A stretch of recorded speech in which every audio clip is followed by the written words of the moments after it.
Entre compas y parceros. Este es un espacio para jóvenes donde hablaremos de esas cosas que nos pasan y creemos que nadie nos entiende. Yo soy Angie de México. Y yo, Rocío, de Colombia. Vivimos en países diferentes, pero casi a nuestros 30 pasamos por situaciones muy similares. Queremos escucharte. Atrévete a contarnos tu historia. 3, 2, 1, go. Buenas tardes y bienvenidos, compas y parceros, a un nuevo episodio, otro martesito de transmisión en vivo. En esta ocasión, en el episodio 116, contamos con un invitado, con un compa ya del podcast que nos ha acompañado en una ocasión y regresó porque nos encantó la dinámica, nos encantó la manera de expresarse, pero hoy con un tema no tan técnico, sino más experiencial, porque pues sabemos que aparte de tener una profesión, de desarrollarnos profesionalmente en la vida adulta, también tenemos vidas y casos personales y situaciones y emociones y vivencias que nos gusta conectar con ellas, como bien lo hemos hecho en episodios pasados. Así que antes de presentarles a nuestro invitado, voy a recibir a Rocío. ¿Cómo llegas, Rocío, en este martesito? Hola Angie, ¿qué tal? Un saludito para ti, para Carlos y para todos nuestros compas y parceros que se van sumando a esta hora. Hoy martes, me encantan los martes de podcast, es muy bonito cuando podemos hacerlos en vivos porque podemos leer sus comentarios, los sentimos como un poquito más cerca, es una dinámica un poco diferente y más cuando tenemos invitado también, es mucho más divertido poder estar aquí con todos ustedes, así que muchas gracias a todos por acompañarnos, no olviden dejar su like, compartir, suscribirse también, porque de esa manera pues nos ayudan a difundir muchísimo más estos programas. Así que Angie, sin más, hablemos del tema del día de hoy porque a mí me encanta este tema. Casi siempre hablamos de las mujeres, de la vanidad en las mujeres, la autoestima, el amor propio y todo eso que en la teoría suena tan bonito, pero que a la hora de la verdad, cuando empezamos a vivirlo, se siente de otra manera, ¿sí? Y yo creo que Carlos acá es el experto en el tema y por eso lo trajimos para que nos cuente un poquito de sus experiencias de vida. Y es que, como bien dice el título de este episodio, vamos a hablar de la vanidad en los hombres, y es que hay hombres que también son muy vanidosos, son muy coquetos, se arreglan, se cuidan, se bañan, se tienen una presentación personal excelente y más allá que de, digamos, de lo quizás no tan importante o relevante que pueda sonar esto, de pronto para muchos, porque puede sonar hasta muy superficial esto de la vanidad y la autoimagen, ¿no? El autoconcepto que tengamos de cada uno, pues creo que hay algo mucho más allá, mucho más profundo que abarca este tema, así que bueno, ya lo vamos a compartir con todos ustedes. Esperemos que aquí los hombres que nos acompañan hoy, justamente Amadeo, Alex y todos los que están por ahí conectados, que son hombres, así que les interesa este tema, por lo que veo. Sí, porque es una cualidad que se ha adjudicado meramente al lado femenino, ¿no? Pero al menos si hablo por mí, a mí me gusta mucho una persona que es higiénica, que se cuida, un hombre que se preocupa por su imagen, porque si bien la fodonguez no respeta género, pero pues vamos a ser sinceros, se da mucho más hacia los hombres, hacen más concha. Así que ya dimos una breve introducción al tema. Bienvenido, Carlos, ¿cómo llegas de nueva cuenta aquí a tu casita de nuestro querido podcast? Hola Angie, hola Rocío, un gustazo para empezar que me hayan invitado. La verdad es que siempre que he visto sus programas me encantan su energía y demás, y el que me vuelvan a invitar, pues lógico, ha hecho que pues, me ponga contento, ¿sale? Definitivamente. Y que incluso, de hecho, ahorita lo que mencionaban en ese ámbito del ser experiencia y cosas así por el estilo, creo que es de mucho valor, porque justamente ahí es donde está la diferencia en que la vanidad sea algo superficial, a que en realidad sea algo muy importante en la vida de todos, y el cómo o desde dónde se da ese proceso. Entonces, pues de entrada, muy agradecido con la invitación y con el poder aportar un poquito desde mi experiencia en este tema. Gracias, Carlos, por aceptar de nueva cuenta la invitación. Casi no hemos repetido invitados, ¿eh? Tú eres el segundo que repetimos, entonces ya es calidad garantizada. Muchas y vamos gracias. empezando en el tema, pues. ¿Cuál es tu concepto de vanidad, teniendo en cuenta justo esto que comentábamos ahorita, ¿no? Que ha sido más atribuido hacia el lado femenino. ¿Cuál es tu concepto personal de esta palabra, de la vanidad? Claro, de hecho, mira, mi concepto, y qué bueno que dices eso, ¿no? Que preguntas por mi concepto, porque el concepto de vanidad incluso a veces se tacha de algo que no es tan favorable, o sea, de alguien de presuntuoso o de creído, o sea, a veces se relaciona más con eso. Pero para mí la vanidad se identifica más con el saber reconocer el valor que yo tengo, ¿sale? Y de alguna otra forma, el cómo me procuro para mantenerme ese valor. ¿Sí me explico?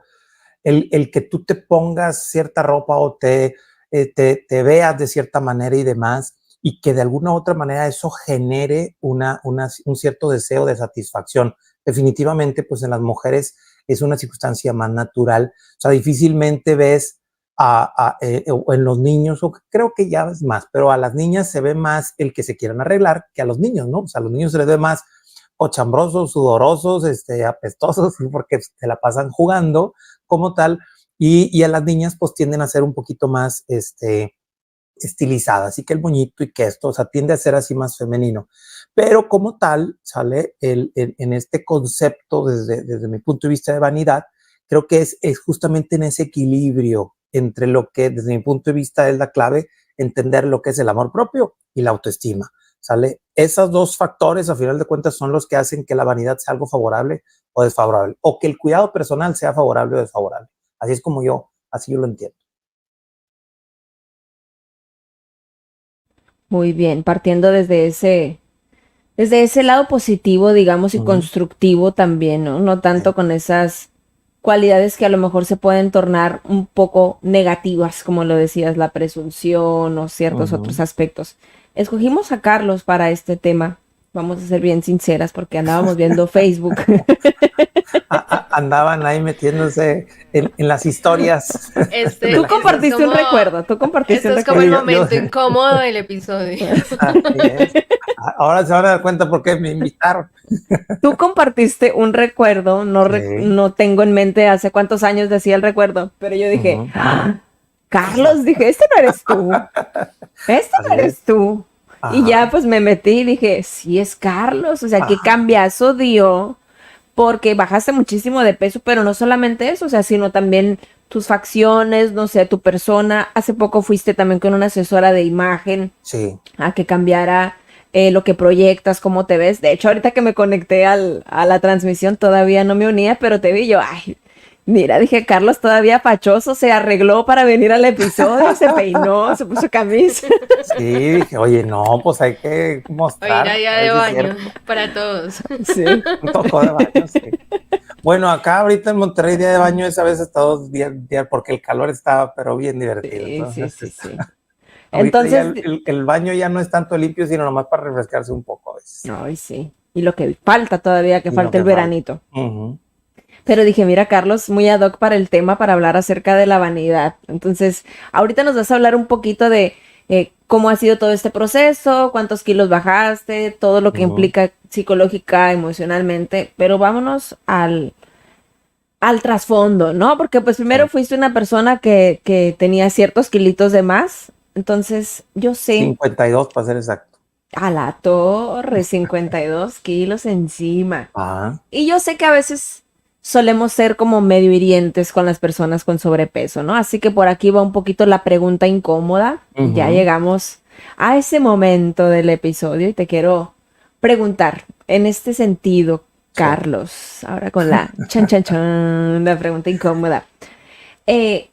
Algo que tú recuerdes que haya sido un momento, un comentario, una experiencia, ya sea dolorosa, vergonzosa, ridiculizante para ti, porque a veces, como les digo, solemos ser muy hirientes con las personas pasaditas de peso.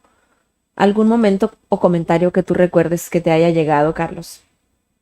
Sí, fíjate, pues, de entrada estas preguntas sorpresas siempre caen divertidas y la mente es tan rápida que siempre nos conecta con algo, ¿no? Y sí recuerdo mucho, pero de una forma muy, muy, muy clara, te tengo un primo que la verdad es que lo amo y lo adoro, aunque lo veo realmente muy poquito, pero tiene formas familiares de mucha carrilla, ¿no? De mucha, hoy le llamaríamos bullying, ¿sí me explico? Pero en realidad así es toda la familia, o sea, no es de que sean malos, o sea, se la pasan nomás agarrando y criticando. Y él utilizaba, lógico, un apodo de un personaje de los Poliboses, no sé si lo ubiquen, que se llamaba Gordolfo Gelatino, era el nombre que tenía. Entonces, cada vez que me decía eso, como tal, no tienes una idea, estoy hablando que yo tenía 10, 12 años, ¿no? Que fue de hecho cuando yo empecé a subir de peso. Y era algo que me hacía tener una rabia como no tienen una idea. Y el conflicto está en cómo lo reparaba. ¿Cómo creen que reparaba esa rabia? ¿Con Pues violencia? No, comiendo. comiendo. Comiendo, Violencia exactamente. emocional con la boca. Es correcto. Sí. Entonces utilizaba de alguna otra forma, hincaba el diente, pero en vez de mi primo, en la comida. Sí. Y era el círculo vicioso, ¿no? Exactamente. Yo vengo de una familia de mucho amor y como buena familia latina, si hay mesa, tiene que estar abundante. ¿Sí? Entonces, como supongo que en Colombia creo que también tienen ese tipo de líneas de que, oye, estamos en esta idea, tenemos esto, órale, ¿sale? Siempre tenemos que tener una forma abundante de... Entonces, yo soy el nieto, el hijo mayor y el nieto mayor, ¿sale? De toda la familia. Entonces, en ese ámbito de abundante, siempre me ponían como ejemplo de que miren a Carlos, que sí se come todo, el niño bueno que se come todo. Así que aprendí que si me acabo todo, me quieren. ¿Sale? Lógico, esto ahorita lo platico, pero en aquel entonces nunca lo entendí. ¿Sí? Cuando empecé a trabajar mi amor propio fue cuando de repente caí en cuenta, ¿sale? De que yo me sentía bien, ¿sale? Cuando alguien me identificaba que comía bien. Y entonces me enojaba, yo me quería sentir bien, ¿y cómo lo lograba? Comiendo. El asunto está que después eso transformó para otro lado, otro momento incómodo, aprovechando la pregunta, ¿sí? En donde me empezaron después a restringir y a checarme todo lo que estaba comiendo. Oye, esto está mal, esto está mal. Y digo, oye, qué caramba, entonces, ¿por qué no? Entonces ya ni siquiera me sentía ni querido, ni aceptado, ni valorado, y se hacía un relajo. ¿Y cómo lo calmaba otra vez? Comiendo. ¿Sí? Entonces se hizo una bola ahí de nieve que pues no, me atrevo a decir, es más, y no pude detenerla. Tuve que utilizar otros tipos de herramientas, y ahorita lo platicaremos, para poderlo cambiar. O sea, Carlos, que poniéndonos en contexto, ¿desde qué edad hasta qué edad que tú decidiste hacer esos cambios fue que tú estuviste en esa condición de sobrepeso? Desde los 12 años hasta los 42, que fue cuando me operé, 43 por ahí. Ok, mucho tiempo. Mucho tiempo. ¿Sí? Mucho tiempo. Hay algo que pasa mucho cuando estamos en este tema del arreglo personal, de la imagen personal, y es el tema de las comparaciones. Y pasa mucho cuando estamos en la adolescencia, que estamos creciendo, que estamos siempre como midiéndonos frente o al lado de nuestros compañeritos, que decir, él creció más, yo me quedé chiquita, Sí. a ella le salió más cenitos, a mí no, o sea, cosas así, ¿no? Entonces, ¿qué pasaba por tu mente, por ejemplo, cuando estabas en ese proceso de adolescente, en cuanto a tus compañeros, en cuanto a tu entorno, de más allá de pronto de lo que te podían decir de cómo te veías tú? De hecho, el conflicto, como bien dices tú, en ese proceso comparativo, no era, desde mi punto de vista, que me compararan como tal, sino que yo mismo me comparaba de forma automática, ¿sí? Yo siempre he dicho esto, en efecto, podemos poner entre comillas que los culpables de todo lo que me pasa malo yo de chiquillo, pues sí es el entorno, podemos decirlo así, pero el culpable del cómo lo vivo una y otra y otra y otra vez solo soy yo. O sea, lógico, en aquel entonces no aplicaba. Entonces, en automático yo siempre veía a alguien, pensaba en alguien, me ponían, oye, siempre utilizaban mucho, lógico, mi mamá es que mira, oye, mira, tengo esto, creo que te puede servir, mira esta dieta, y veía yo la dieta, es que no voy a poder. ¿Por qué? Porque esto, porque el otro, porque, o sea, yo siempre ponía muchas trabas en ese proceso. Les soy honesto, ninguna dieta me funcionó. Ninguna dieta me funcionó, porque de alguna manera el anclaje que yo tengo sobre de la comida y del disfrute de la comida, lo sigo teniendo, solo que ya lo manejo con inteligencia. Entonces esa parte comparativa era en automático. Yo veía a alguien bien vestido, ¿sale? Y en automático decía, yo no voy a poder hacer eso.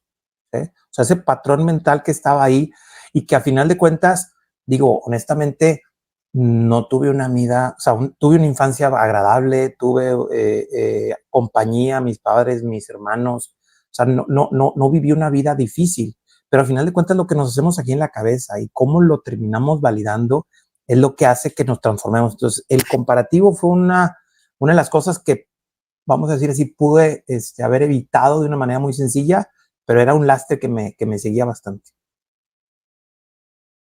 ¿Y Ya no. cómo? ¿Y cómo? Porque mira, dices esto del apodo, ¿no? Del sobrenombre doloroso, pero lo Uh-huh. llevaste por 31 años contigo. Sí. ¿Cómo era antes de tomar la decisión, Carlos, de generar un cambio en tu persona? Me dices, intentaba con dietas, intentaba de maneras que tenía que poner muchísimo empeño y me veía Uh-huh. imposibilitado a hacerlo. Emocionalmente, o sea, ¿qué existía emocionalmente? Psicológicamente, ¿qué existía? ¿Cómo te Sí. autopercibías tú? Ahí, de hecho, creo que ahí estuvo bien curioso porque ahorita que dijiste cuándo decidiste, cuando dejé de decidir querer es cuando se pudieron hacer las cosas. Claro que como dices tú, me tardé 30 años, o sea, en entenderlo, porque fue justamente cuando empecé a trabajar el ámbito emocional y sobre todo el ámbito espiritual, ¿sí? O sea, lo que no se piensa, lo que se vive de alguna u otra manera. Lógico, la fortuna, las diosidencias o como quieras llamar, el proceso, no sé si se los comenté en aquel entonces, pero yo originalmente no estudié psicología, ¿sí? O sea, yo estudié primero contabilidad y estaba trabajando en instituciones financieras. Y allá en el 2009, ¿sale? Pues fue tanto el proceso, tanto el agobio, tenía reflujo, sobrepeso, insomnio, broncas por todos lados, estrés, cosas así por el estilo. Se dio en aquel entonces yo pensé que me había ido mal, pero no, la bendición de que me despidieron de donde estaba, porque honestamente ni me funcionaba la institución para mí, ni yo funcionaba para la institución por todo el estrés que se había hecho. Y ahí fue donde decidí empezar a trabajar en mí, pero en ámbitos completamente diferentes. Dije, ya no quiero estar a dieta nunca. ¿Por qué? Porque las dietas me ponen enojado. Y si me enojo, ¿como más? ¿Sí? Entonces ese proceso era muy incómodo, muy incómodo, muy incómodo. Entonces yo empecé a trabajar en lo emocional, fue donde empecé a descubrir las flores de Bach, me empezaron a llamar mucho la atención, empecé a conocer la metodología, la filosofía, y me adentré tanto a esto que entendí que la única forma real en que yo podía hacer un cambio era conociéndome, conectándome con lo que realmente soy. Y para mí, que aquí es donde está ese equilibrio entre estima y amor propio, ¿sale? Que yo soy solamente aquello que me hace bien, no lo que me hace mal. Cuando entendí eso, fue que dije, ok, ¿y qué quiero hacer? Y pues empecé a trabajar eso, puse primero, me gusta mucho cocinar, entonces puse un restaurante de comida, pues lógico, me gusta cocinar y me gusta comer al mismo tiempo, ¿no? Así que no va lejos Qué de eso. descarado. Sí, pues, sí, sí. Y si es en el asador con un buen corte de Angie, que los cortes de carne son los mejores, Sí, sí, allá sí. en Y los Sonora de también Sonora está muy más. buena, o sea, son muy buena carne, la de allá Desde que definitivamente. no se comiera lo producido, pues. Pues sí. Entonces, empecé a trabajar eso, estudié, después me metí a estudiar psicología, estudié una maestría en psicoterapia sistémica, o sea, empecé a adentrarme en todo esto de empezar a platicar cosas que me apasionan y me gustan, ¿sí? Y ahí fue donde empecé a cambiar todo, ¿sí? Honestamente, tenía tanto sobrepeso en aquel entonces que no terminaba por bajar de peso, ¿sale? Porque tampoco, o sea, dejé de subir, eso sí, ¿sí? Estoy hablando, eso fue en el 2009, dejé de subir, me mantuve por muchos años en un peso lógico muy pesado, llegué a pesar 129 kilos, fue el tope, que, o sea, sí era mucho lo que pesé, pero de alguna otra forma me empecé a sentir mejor, después me puse a hacer ejercicio, me empecé a sentir más fuerte, empecé a hacer ejercicio, de hecho no tanto por mí, sino cuando nació mi hijo Luis Carlos, que el canijo empezaba a correr y yo me cansaba a los 10 minutos, yo dije, en la torre, y este canijo va empezando apenas, tiene 3 años de vida y yo ya no aguanto 10 minutos, entonces me puse a hacer ejercicio, me puse a correr y ya me empecé a sentir mucho mejor conmigo mismo, pero sin bajar de peso todavía, ¿sí? Porque la comida y a la fecha me sigue gustando. Y lógico, ahí viene la pregunta, ¿cómo terminé por adelgazar, no? Y aquí es donde viene esa parte de las diosidencias, como le dice mi mamá, porque yo no pedí eso, ¿sí? ¿Qué fue lo que me terminé haciendo? Me terminé haciendo una operación bariátrica, ¿sale? Me hice un bypass gástrico que me ayudó a bajar en un año, o no, en 9 meses por ahí, 52 kilos, ¿sí? Los cuales de hecho ya recuperé 10, pero o sea, es parte del proceso, o sea, estuvo bien, ¿sí? El asunto está de que yo ni la busqué ni la pedí. Soy bien collón para los doctores, hasta para el dentista. ¿Qué caramba me andaba haciendo operando? Me encuentro con un primo, o bueno, mi mamá me dice, oye, fíjate que me encontré con tal persona, un primo, lo veo y lo veo flaquísimo cuando también estaba muy grande. Entonces le digo, ¿qué pasó? ¿Qué hiciste? No, pues fíjate que me operé, que hice esto, no sé qué, te recomiendo que vayas y me dio la tarjeta. Y yo, ¿y a qué voy a ir? ¿Sale? Aparte en aquel entonces, ¿cuánto cuesta? No sé si tengo el dinero, algunas cosas que estaba pensando. Entonces de repente hablo por teléfono y le digo, oye, quiero una cita, a ver si es cierto. Pues nomás que me platique. Entonces me dice, es que tengo cita solamente hasta dentro como de 2 meses. Dije, no, pues no. Y colgué. 10 minutos después me regresaron la llamada, me dice, oye, fíjate que se me acaba de desocupar un espacio para el viernes, ¿no quisieras venir? Yo así, ching, bueno, pues ándale, voy. Ahí voy el viernes, ¿ok?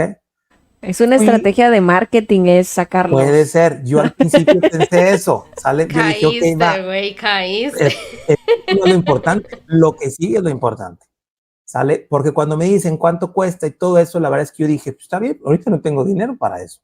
¿Sí, no, o sea, yo no puedo invertir porque era una cantidad importante. ¿Sí, no, Cleco? ¿Cuánto más o menos? ¿En qué año 120 fue mil y pesos, cuánto más o menos? exactamente. En dólares. 120 mil pesos en dólares son como $7,000 por ahí más o menos.